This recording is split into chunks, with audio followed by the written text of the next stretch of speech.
오늘 귀한 찬양으로 또한 함께 해준 우리 성가대 찬양대에게 감사드립니다. 오늘 제가 새벽 부활절 예배부터 사부까지 찬양을 들었는데요, 저희끼리 얘기지만 가장 오늘 아름답고 귀한 찬양을 드리지 않았을까 생각됩니다. 저희끼리 얘기니까요, 딴 데 가서 말씀하지 마시고요.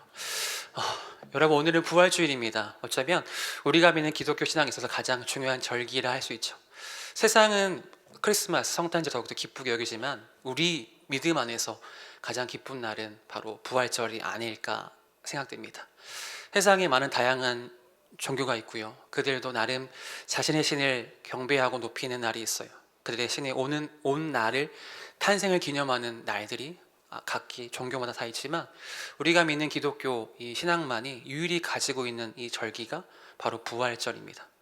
만약 우리가 믿는 신이요 오시고 가신 것으로만 끝났다면, 우리의 믿음이 지난주 고난주간으로 끝이 난다면 우리가 믿는 믿음은 아무것도 없고요, 이 시야에 예배한 이유도 결코 없을 텐데요, 우리가 믿는 그 주님, 유일한 그분께서는 모든 죽음과 죄를 이기시고 승리하셨습니다. 그 승리가 그분만의 승리가 아니라 우리 모두의 승리이며, 그분만의 부활이 아니라 우리 모두의 부활이기에 우리 오늘도 그분 앞에 나와 예배할 수 있는 겁니다. 이 시간 함께 예배하는 가운데에 부활의 주님의 그 은혜 앞에 다시 한번 나아가며 그 은혜를 경험케 되기를 주님의 이름으로 축원합니다. 오늘 함께 인사할 때는요, 우리 약간 유길성 목사님 스타일로 손을 흔들면서 우리 해피 이스터 한번 그렇게 인사해 볼까요? 해피 이스터, 해피 이스터. 오늘은 기억하고 하라 그 사랑을 이란 제목을 함께 말씀을 나누고자 합니다. 여러분, 사람들은 특별한 날, 그 날을 기억하고 잊지 않기 위해서 특정한 음식을 먹습니다. 예를 들면 설날에 떡국을 먹죠. 여러분, 떡국을 왜 설날에 굳이 먹을까요? 한 살 더 먹으려고? 그쵸, 그 말도 맞습니다. 엄마가 해주니까 먹었어요 라는 이유도 있겠죠. 굳이 새해에 특별히 이 떡국을 먹는 이유는요, 원래 가래떡이지 않습니까?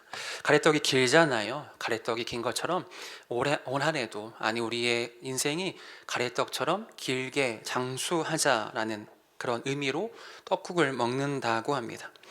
그렇게 가족들은 함께 한 자리에 둘러 모아서 떡국을 먹으면서 서로의 안부를 묻고 덕담을 나누는 그 모습은요, 단순히 오늘 한 끼 점심 떡국이었네가 아니라 그날의 의미를 나누는 중요한 시간이 되죠.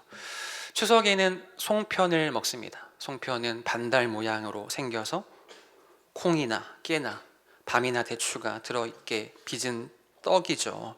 그 안에는 풍성한 수확물이 들어 있습니다. 왜 송편이 송편인지 아십니까? 그쵸, 소나무 잎을 깔고 찌기 때문에 송편이라고 합니다. 송편을 예쁘게 빚으면요, 어떻게 된대요? 예쁜 딸 혹은 좋은 배우자를 만난다는 속성이 있습니다. 추석 때 이쁜 송편 만드시기를. 이렇게 송편은 단순한 간식이 아니라요, 풍성한 추수의 기쁨과 감사, 그리고 소망이 담겨있는 음식이죠. 우리에게 익숙하지 않지만 한식이라는 절기는요, 찬밥을 먹는 날이라고 합니다. 왜냐하면 불을 떼지 않고 조상을 기리는 제사를 하면서 찬밥을 먹는 행위를 통하여서 조상에 대한 경건함과 절제의 정신이 담겨 있기 때문에 그날은 불을 떼지 않은 찬밥을 먹는다고 합니다. 그렇게 그날의 의미가 담겨 있는 음식을 먹으면서 그날을 몸으로 느끼고 마음으로 기억하죠. 그날뿐 아니라 정월 대보름 호두나 땅콩을 먹고요, 생일이 되면 미역국, 케이크를 먹게 되죠. 이것은 우리가 무언가를 기억하고 기념하기 위해서 음식을 먹는 거죠. 단순한 음식 섭취뿐 아니라 기억하고 기념하는 도구로 그 음식을 사용합니다. 그 음식에는 그날의 의미가 담겨 있고요, 함께 나누는 사람들과의 관계 속에서 더욱더 그날을 기억하게 되는 거죠. 이처럼 우리 삶엔 때로 음식이라는 것은 단순히 우리의 배만 채우는 것이 아니라 기억과 감정을 담고 있는 특별한 음식이 있습니다. 그런데 특별히 오늘 말씀에 성경에 보면요, 성경에도 그런 특별한 음식, 기억과 감정이 담겨 있는 특별한 음식이 있다고 말하는데요. 바로 그것은 양고기입니다. 이스라엘 백성은 매년 6월절이 되면요, 불에 구운 양고기, 무교병, 쓴 나물, 이 세 가지 음식을 그들은 6월절이 되면 먹게 되는데요. 그 멍식을 그 음식을 그 음식을 먹는 방식이 조금은 독특합니다. 한번 여러분 이걸 상상하면서 한번 이 말씀 읽어볼게요. 출애굽기 12장 11절, 어떻게 음식을 먹을까요? 함께 했습니다. 시작. 너희는 그것을 이렇게 먹을지니.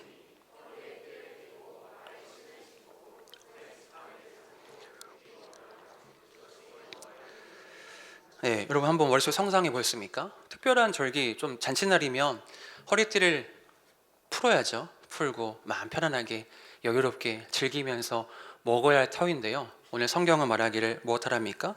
허리띠를 단단히 동이래요. 신발도 벗지 말고 신발도 신고 있으라고 말합니다. 그리고 지팡이를 든 채 제가 가장 마음에 들지 않는 단어 급히 먹으라고 이야기합니다. 네. 상당히 불편한 식사의 자리가 아닐 수 없죠. 근데 왜 그럴까요? 성경은 그들에게 이렇게 이러한 방식으로 음식을 먹으라고 하는 걸까요? 바로 그 이유는요, 하나님께서 이스라엘을 구원하신 그 날을 기억하기 위해서 그렇게 음식을 먹으라고 말씀합니다. 과거 이스라엘은 애굽 땅에서 노예로 살았죠. 하나님께서 그런데 그날 이스라엘에게 명령하십니다. 너희는 양의 피를 문에 바르라. 그러면 죽음이 지나갈 것이다 라고 말씀하셨고요. 그 말씀하신 그날 밤 그 말씀대로 그들은 구원을 경험하게 됩니다. 그래서 그들에게 6월절의 그 음식은요, 단지 과거를 기억하는 것뿐 아니라 하나님의 살아있는 은혜를 오늘로 가져오는 고백이 있는 거죠. 아, 그러셨구나 먹으면서 기억하는 것뿐 아니라요, 그때의 그 은혜를 오늘 나의 삶으로 가져오며 고백하면서 그들은 음식을 먹었던 겁니다. 매년 음식을 먹으면서 그들은 이렇게 고백했겠죠. 하나님이 우리를 구원하셨어. 그 하나님이 지금도 나와 함께 하시지. 그렇게 그들은 믿음을 다시 세워가게 되었을 겁니다. 그리고 오늘 말씀, 함께 읽은 본문 말씀에 의하면 오늘 예수님께서 특별한 예식을, 특별한 음식을 제자들에게 말씀해 주시죠. 주님은 그렇게 새로운 음식을 말씀하시면서 그 음식으로 기념하고 기억하고 전하는 삶을 살라고 우리에게 말씀하십니다. 이날 이후로 교회는요, 성찬이라는 아름답고 거룩한 예식을 하게 되었고요. 그 예식을 통하여서 예수님의 사랑, 구원을 기억하게 되었던 거죠. 아마 우리도 지난주 성찬을 함께 참여했는데요, 우리는 그 역시 성찬의 떡과 잔을 받을 때마다 그분의 희생, 그 사랑, 그 은혜가 지금도 나와 함께 하고 있다는 것을 마음 깊이 새길 수 있어야 합니다. 그렇다면 예수님께서 우리에게 주신 그 음식의 그 의미는 무엇일까요? 우리는 그걸 통해서 무엇을 기억하고 어떻게 살아가야 하는 걸까요? 오늘 말씀 가운데 그 깊은 예수님의 사랑의 의미를 함께 깨닫고 발견하게 되기를 주님의 이름으로 축원합니다. 예수님께서 제자들과 마지막 식사를 하신 때는 6월절 무렵입니다. 아마 그때도 제자들은 생각하기를 그날도 어김없이 예수님과 함께 평소에 먹었던 음식을 먹을 것이라 생각했겠죠. 그러나 예수님은 그날은 그전과 달리 특별한 음식, 전혀 이전과는 다른 새로운 방식으로 그 자리를 여심을 우리는 말씀 가운데 보게 됩니다. 24절, 25절 다시 한번 우리 함께 읽겠습니다. 시작. 축사하시고 떼어 이르시되 이것은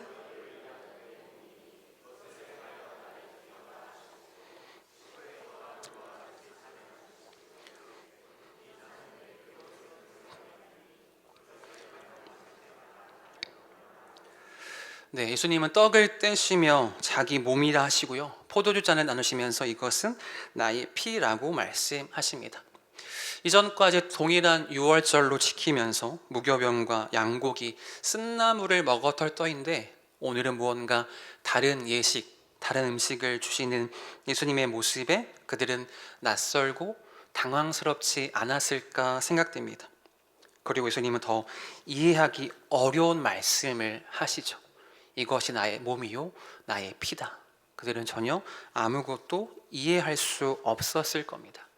그렇다면 예수님께서 그것을 자신의 몸이요 자신의 피라 말씀하신 그 의미는 무엇일까요?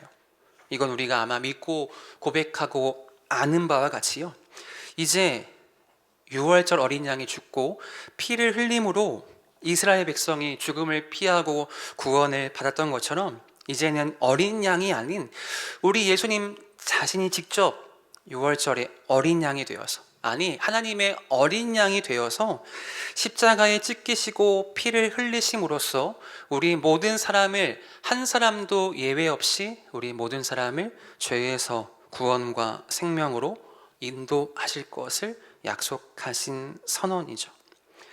이건 단순한 새로운 상징이 아니라요, 인류의 역사를 뒤바꾸는 구원의 새 약속이고요, 예수님은 그 언약을 하시면서 기억하고 기념하라고 명령하십니다. 아마 제자들은 그 순간에는 그 말씀의 의미를 전혀 이해할 수 없었을 거예요.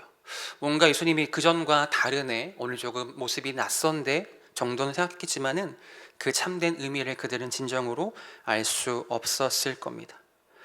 하지만 그들은 시간이 흘러서 예수님께서 십자가에 죽으시고 부활하시고 그리고 다시금 하늘로 올라가시며 성령을 보내주셨을 때, 그때 그들은 그 참된 의미를 깨닫게 되었습니다. 아, 그 떡이 바로 주님의 찢기신 몸이구나. 바로 그 잔이 주님께서 나를 위해 흘리신 피구나. 그렇게 깨닫고 고백하지 않았을까요? 더 이상 이제 그들은 6월절에 양을 기억하는 것이 아니라요, 우리 죄를 대신 지신 하나님의 어린 양 예수님을 기억하는 예식을 그들은 예식이었음을 그들은 마음 깊이 깨닫게 된 것입니다.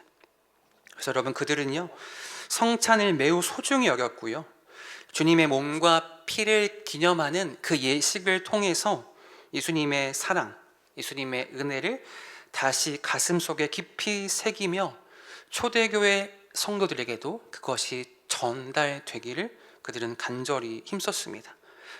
여러분, 사도행전에 보면요, 초대교회 성도들이 성경에 보면 그들이 모이기에 힘썼다고 이야기합니다. 모여서 그들이 기도에 힘썼고요, 또 하나 그들이 했던 것은 날마다 그들이 모여서 떡을 떼었다고 사도행전은 기록하고 있는데요, 이 떡을 떼었다는 것은 그들의 오늘의 간식이 떡이었다는 것을 의미하는 것이 아니라 그들이 모일 때마다 성찬을 참여했다는 거죠. 성찬에 참여했다, 그들은 같은 신앙의 고백이 있었던 공동체였다는 겁니다. 같은 신앙 고백 아래 항상 함께 모여 떡을 떼면서 주님의 사랑, 십자가의 은혜, 구원의 감격을 기억하고 회복하기를 원했던 거죠. 하지만 그 사랑을 알지 못하는, 예수를 알지 못하는 이들은요, 교회 안에서 그리스도인들이 신의 피를, 신의 몸을 먹는다는 이상한 소문을 내면서 저들은 식인들이다, 그러한 오해를 만들기도 합니다. 그 오해가 더 나아가서 교회 안에 박해와 고통이 되기도 했지만요, 고통과 박해가 있으면 안 해도 될 텐데요, 그들은 그럼에도 불구하고 그 거룩한 예식, 성찬을 멈추지 않고 이어오게 되죠. 왜 그들은 그런 박해와 고통에도 성찬을 멈추지 않았을까요? 바로 그것은 예수님이 직접 마련하신 자리이기 때문입니다. 그 시간이 다시 그들의 믿음을 붙잡게 하는 거룩한 예식이었기 때문에, 또한 그들은 그 떡과 잔을 통하여서 예수님의 생명과 그 은혜가 다시 내 안에 흘러오는 시간이었기 때문에 그들은 어떠한 박해와 고통에도 결코 그 예식을 포기할 수 없었던 거죠. 그리고 그 은혜는 주님이 다시 오시는 그날까지 전해야 하는 이야기이기도 했습니다. 그래서 그들은 그 약속에 따라, 그 명령을 따라 목숨을 걸고서라도 전하고 기억하고 기념해야 했던 거죠. 26절 말씀입니다. 함께 읽습니다. 시작. 너희가 이 떡을 먹으며 이 잔을 마실 때마다 주의 죽으심을 그가 오실 때까지 전하는 것이니라. 아멘. 사랑하는 동도의 동역자된 여러분, 오늘을 사는 우리 역시 이 자리에 받은 은혜를 세상 속에 나아가서 그것을 기억하고 기념하고 전하며 살아갈 사명이 우리에게도 동일하게 있었다는 거죠. 그렇다면 오늘 우리가 말씀을 통하여서 우리 삶에 적용해야 할 것은 무엇인지 함께 이 시간 말씀을 통하여서 그 사명을 발견하고 그 사명을 삶으로 살아가는 우리가 되기를 주님의 이름으로 축원합니다. 주님은 예식을 하시면서 우리에게 말씀하시죠. 첫 번째, 기억하라 라고 말씀하십니다. 기억하라. 떡을 들고 축사하시며 제자들에게 말씀하십니다. 이것은 너희를 위한 내 몸이다. 이것을 행하여 나를 기념하라 라고 말씀하시죠. 여러분, 기념하다, 기억하다는 말은요, 단순히 과거의 사건을 그랬네 떠올리는 회상에만 머물러 있는 것은 아닙니다. 맞아, 예수님께서 그때 그렇게 하셨지, 이렇게 떠올리는 것, 그것이 그냥 기억하고 기념하는 것은 아니에요. 히브리적 사고의 이 기억하다라는 그 말의 의미는요, 단지 머리로만 그것을 떠올리는 것이 아니라 그 기억 위에 오늘을 살아간다는 뜻입니다. 그 기억 위에 오늘을 살아가는 것이 그것을 기억한다는 의미이죠. 여러분, 기억하면요, 그 기억은 우리의 행동으로 옮겨지기 마련입니다. 내가 무언가 기억하면 그 기억은 나의 삶의 방향으로 나아오기 마련인 거죠.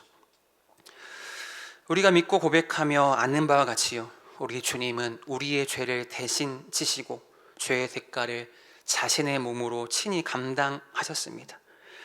그 상하신 몸, 그 찢기신 몸은요, 단순히 아픔과 고통이 아니라 그것은 우리를 향한 예수님의 사랑의 증거인 거죠.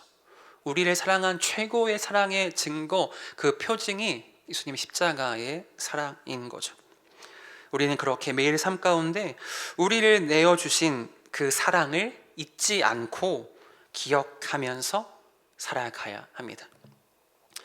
하지만 우리 인간 연약하게도요, 죄된 우리는 살아가면서 참 많은 것을 잊고 살아갑니다.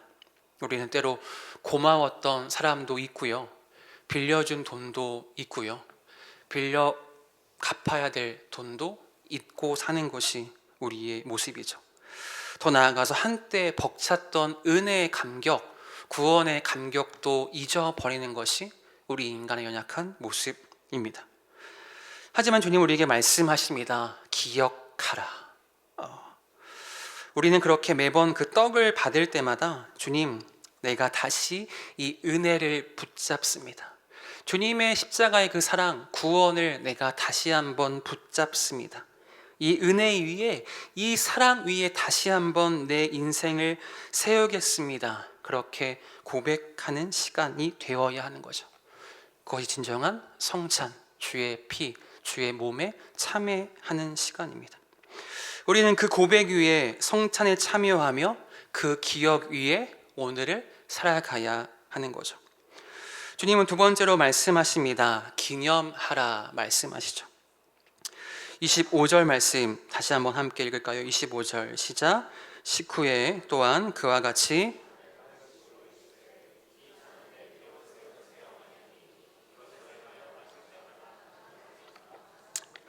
떡을 나누신 후 예수님께서 잔을 드시며 말씀하시죠. 이 잔은 내 피다.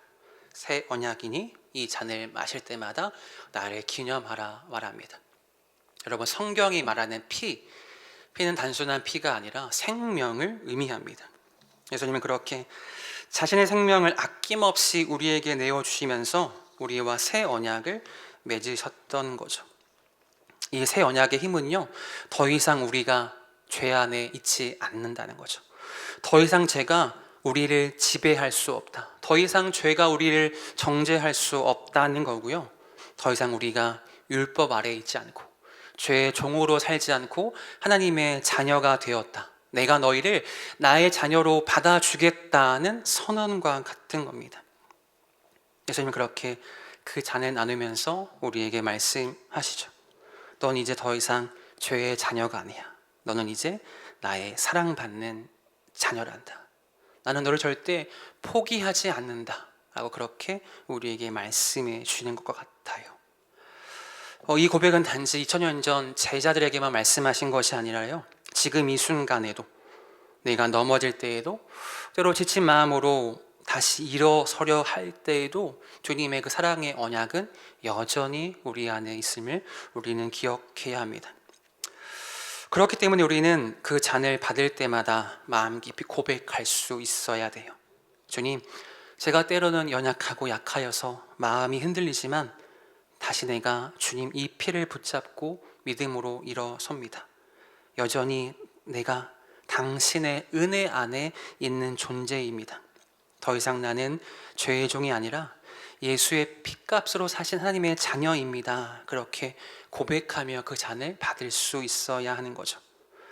그렇게 성찬은 단순한 교회의 하나의 예식이 아니라요, 죄로 눌린 우리를 다시 한번 깨끗게 하며 넘어진 우리를 다시 한번 일으켜 세우는 회복의 자리. 그 잔은 오늘도 우리를 다시 부르시는 하나님의 사랑의 음성이라는 거죠. 여담인데요, 제가 오랫동안 청년 사역을 하면서 들었던 것 중에 성찬식을 하고 나면요, 가끔 이렇게 엉뚱하고 좀 궁금한 거 많은 청년들이 저한테 찾아옵니다. 성찬식 끝나고 보면요, 목사님 저 궁금한 게 있는데요. 뭐요? 목사님 우리 성찬식 빠바예요, 뚜레예요? 꼭 이런 질문을 저한테 꼭 해요. 무슨 질문인지 아시죠? 우리 빵이 아까 파리바게트 빵입니까? 뚜레쥬르 빵입니까? 이런 질문을 꼭 저한테 해요. 와, 목사님 오늘 좀 포도가 너무 셌어요. 이런 질문을 하는 청년들이 꼭 있습니다. 다행히도 동도교회는 아직까지는 없는 것 같아요. 그런 질문 궁금하겠죠. 오늘 목사님 너무 빵이 작았어요. 이런 질문 가끔 합니다. 궁금하겠죠. 근데 가끔은 너무 안타까운 거예요. 우리 안에 그 성찬이란 것이 너무나 그들에게는 가볍게 느껴질 수 있다는 거죠. 오늘 성찬 하는구나, 그냥 떡 하나 먹지 뭐. 그것이 어떠한 의미인지, 그걸 통해 내가 어떠한 힘을 회복해야 하는지 전혀 생각하지 않은 채 그저 내 앞에 떡이 오니, 내 앞에 잔이 오니 그냥 한 잔 호로록 마시면서 참여했다고 생각하게 되는 게 오늘날 우리의 모습이 아닐까 생각됩니다.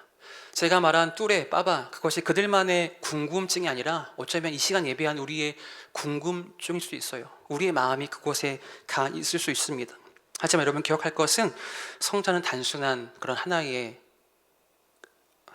그런 것이 아니라 우리를 다시 주님의 사랑의 자리로 부르시는 사랑의 음성과도 같음을 우리는 기억해야 합니다. 그 사랑의 음성을 듣고 반응하며 회복을 누리는 우리 모두가 되기를 주님의 이름으로 축원합니다. 마지막 세 번째, 주님 우리에게 말씀합니다. 전하라 라고 말씀하시죠. 26절 말씀 끝에 말하죠. 이 잔을 마실 때마다 그의 죽으심을 그가 오실 때까지 전하는 것이니라. 균형하고 기억함이 끝이 아니라 주님은 그것을 전하라고 말합니다. 언제까지요? 주님이 다시 오시는 그 날까지. 이 말씀은 성찬이 단순히 나 혼자만 감격하고 나 혼자만 은혜를 누리면 끝이 난다는 것이 아니라요, 그 성찬은 복음을 전하는 자리가 되어야 한다는 겁니다. 근데 그것이 야 봐봐 나 떡 뗀다 이렇게 전하라는 것이 아니라요, 우리가 그 떡과 잔을 받고 세상에 나아가 살아가는 우리의 모습이 은혜의 감격 속에 살아가는 모습이 있을 때에 그 감격의 삶으로, 그 감격이 삶으로 흘러갈 때에 그것이 주님의 사랑을, 주님의 은혜를 전하는 삶이 될 수 있다는 거죠. 누군가 내 일상을 보면서, 누군가 나의 말투와 행동을 보면서 내가 어떻게 사람을 대하고 내가 어떻게 어려움을 극복하는가를 보면서 그들에게 주님의 그 사랑, 그 은혜가 전해질 수 있다면, 주님의 십자가의 사랑, 구원의 사랑이 나의 삶의 걸음걸음으로 전해질 수 있다면 그것이 진정 성찬을 전하는 삶인 거죠. 우리는 그렇기 때문에 교회 안에서 성찬을 참여하며 떡과 잔을 받을 때마다 이렇게 다짐해야 합니다. 주님, 제가 이 은혜를 내 마음속에 품을 뿐 아니라 오늘 제가 살아가는 삶의 모든 자리에, 모든 방식 속에 이 은혜를 흘러가게 하소서. 그렇게 다짐하며 우리는 주 앞에 세상으로 또한 나아가야 한다는 거죠. 사랑하는 동도의 성도 여러분, 말씀을 정리합니다. 주님 우리에게 말씀하시죠. 기억하라, 기념하라, 전하라. 이건 단순히 이것은 단순 세 마디에 머물러 있는 것이 아니라 우리의 매일의 삶 가운데 가득히 새겨지기를 소망합니다. 예수님의 몸을 기억하고 그분이 피로 맺으신 그 언약을 기념하면서, 특별히 부활하신 예수님, 십자가의 그 피로 우리를 구원하신 그 사랑을 삶으로 전하는 우리 모두가 되어지기를 주님의 이름으로 축원합니다. 기억하는 삶, 기념하는 삶, 전하는 삶의 자리에 주님 홀로 우리를 두지 않으시고요, 그 길 속에 함께 하시며 우리에게 넉넉한 은혜와 복을 가득히 허락해 주심을 믿습니다. 날마다 그렇게 살아가며 그 은혜를 누리는 우리 모두가 되어지기를 주님의 이름으로 축원합니다.